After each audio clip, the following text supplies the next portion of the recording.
वही जिम्मेदारी है। तो उस तरह से अगर बात करेंगे तो कल कोई जिम्मेदारी होगी तो हमारी भी जिम्मेदारी नहीं होगी। ये हमने उनको बता दिया है। तो डीसीपी ने कहा है कि अगले हफ्ते में हम लोग मिलते हैं, इसके ऊपर बात करते हैं। जितने मेरे पास वीडियो है मैं आज उनको सेंड करूँ, हम लोग बैठ के उनके साथ बात कर सब डॉक्यूमेंटेशन बना के ले लेते हैं। और इसके ऊपर आने वाले दिनों में भी हमें जो है लड़ाई लड़नी पड़ेगी। लेकिन ये जो तरीका था, आपको पता है कल जो हुआ सही नहीं था। जब तक हटे, जब लोगों की समस्या है, हाँ जोपर्यंत हटत ना तोपर्यंत लढाई चालू लढाई कंटिन्यू जोपर्यंत हटत नाही तोपर्यंत लढाई चालू ठेवायची। आणि जो भी कल हुआ वो मुद्दा था, जिस मुद्दे के ऊपर हम गए तो मुद्दा को बात करने करते हुए किसी और दिशा में चर्चा करके काम करने का हुआ। और धमकी देने का जो राजनीति चल रहा था वो धारावी में नहीं चलेगा। यहाँ पे जनता का राज चलेगा।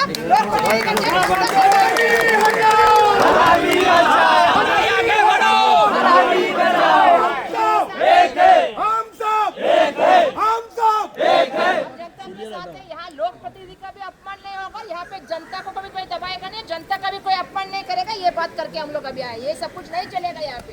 अरे धारावी आमच्या हक्काची, अरे धारावी आमच्या हक्काची नहीं है। लेकिन अगले हफ्ते में वो टाइम दे रहे, तो अगले हफ्ते में वापस हम लोग जाके उनको मिलके आएंगे, उनसे बात करेंगे। वक्त आएगा तो हमने ऐसा बोला है कि हमारे लोक प्रतिनिधि विधानसभा में भी बात करेंगे, मुख्यमंत्री को भी हम अनिल सर यहीं पर कहा गया यहीं पर कहा गया था कि पूरी धारावी इलीगल है। तो मैं जानना चाहता हूँ कि क्या ये जगह लीगल है क्या? कल आपको पता है जब मैंने कहा कि वो जो काम चल रहा है उनके पास 2.5 घंटा में रुकी, मैंने एक पेपर मांगा, एक पेपर नहीं दे पाया। और उसके बाद मैंने कहा कि इनके पास कोई डॉक्यूमेंटेशन नहीं है। जैसे मैंने बोला कि एक तो रेजिडेंशियल एरिया में ये काम सीमेंट का कर ही नहीं सकते, आरसीएम लगा ही नहीं सकते, आरसीएम लगा नहीं सकते, तो इनका काम ही इलीगल है।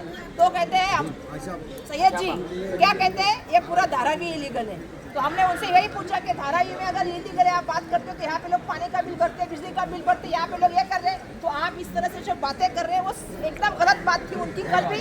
आज भी मैं कहना चाहूंगी, चाहे नमूना कहने की लोगों की बात, उन्होंने कहा कि वर्षा गायकवाड़ के साथ नमूने आए हैं, सीनियर का उन्होंने कहा नमूना, बिल्कुल सीनियर लोगों को जो थे बुजुर्गों को कहा कि वो नमूने आए हैं। जिस तरह से उन्होंने धारावी को इलीगल कहा, आते ही चलो उठाओ सबको डालो गाड़ी में और सबको लेके चलो, तोड़फोड़ किए। तो वहाँ पे कोई तोड़फोड़ नहीं हुई थी, वहाँ पे कोई ट्रेसपास नहीं। तो इस तरह से जो बोलने का काम हुआ, मैं ये अपेक्षा करती हूँ कि कायदा सुव्यवस्था बचाए रखना। यहाँ पर कोई पेपर नहीं दिखाया जाता, लेकिन रात में वीडियो बनाई जाती है कि एक बार में 50 ट्रकें जो है वो माल लोडिंग होती है। और जब इस छोटी से सड़कों पे वो 50 ट्रकें एक साथ चलेंगी तो क्या हाल होगा धारावी करो का? पहली बात, जहाँ पे रेसिडेंशियल एरिया है, जहाँ पे लोग रहते हैं, लोगों की बस्ती है, हाँ, वहाँ पे आरएमसी रेडी मिक्स प्लांट बन ही नहीं सकता, लगा ही नहीं सकता। ये महाराष्ट्र का एमपीसीबी बोर्ड क्या कर रहा है, पोल्यूशन कंट्रोल बोर्ड क्या कर रहा है, इसका मैं खुलेआम आपके जरिए से पूछ रहा हूँ कि आप यहाँ पे इमीडिएटली आइए और इसका बंदोबस्त कीजिए। जिसने भी लगाया उसके ऊपर यहाँ पे बीएनएस की तरह, भारतीय न्याय संहिता के तरह ये क्रिमिनल ऑफेंस है, इसके ऊपर आप फौरन कार्रवाई करें। और जो पुलिस है उनकी जिम्मेदारी है रक्षक करनी। आज समाज के लिए, समाज के नागरिकों के लिए और उसके आगे बढ़ के अगर लोग प्रतिनिधियों के साथ में, और ख़ास करके वर्षा गायकवाड़ जो हमारी सीनियर बहन है, उनके साथ में इस तरह का बर्ताव अगर कोई पुलिस अफसर करता है तो दूसरों से क्या हम उम्मीद रखें। आज लोक प्रतिनिधि, हमारे पीपल्स रिप्रेजेंटेटिव की बात एक अलग है। यहाँ पे एमपी हैं, यहाँ पे एमएलएज हैं, हर एक अपनी जिम्मेदारी लोगों के प्रति जानता है।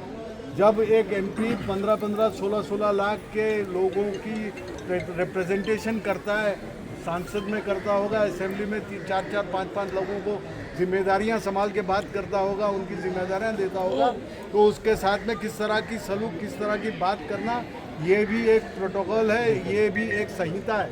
और ये पुलिस की लॉ इन्फोर्सिंग एजेंसी जिनको कहा जाता है, आप लॉ इन्फोर्स करते हैं और आप ही अगर इस तरह से बात करेंगे, इस तरह का चलन, आपका चलन जो रहेगा वो जिसमें लोग सोचते हैं, पूरी दुनिया सोचती है।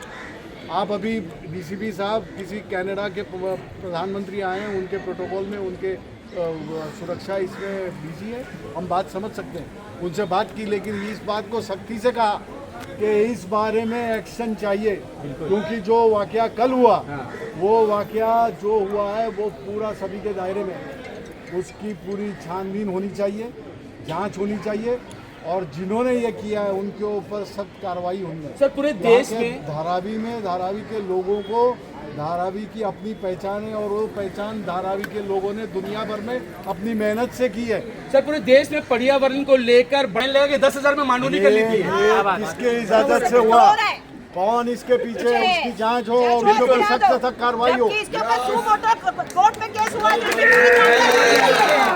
लोगों की जान से मत खेलिए। हाँ, लोग जीने का सभी को अधिकार है। ये लोकतंत्र में वो सामान्य लोग हैं जिसको संविधान में डॉक्टर बाबा साहेब आम्बेडकर ने सबसे ऊंचाई पर रखा है और उनका हर एक का एक हक है। जिनको जिनको अपनी भूमिका अदा करने का एक दायरा दिया हुआ है उसी से आपको पेश आना है। हम नागरिक करके कर्तव्य जानते हैं हम क्या करना चाहिए। हमारी सुरक्षा आपके हाथ में है। आप हमारे सुरक्षा अगर रक्षक नहीं है तो भक्षक नहीं हो सकते। सर आखिरी सवाल कि अब तमाम ये जो पार्टियां हमारी है जो धारावी बचाओ के साथ में है, क्या अब धारावी को इससे कंधा मिलाकर लड़ने वाली है क्या?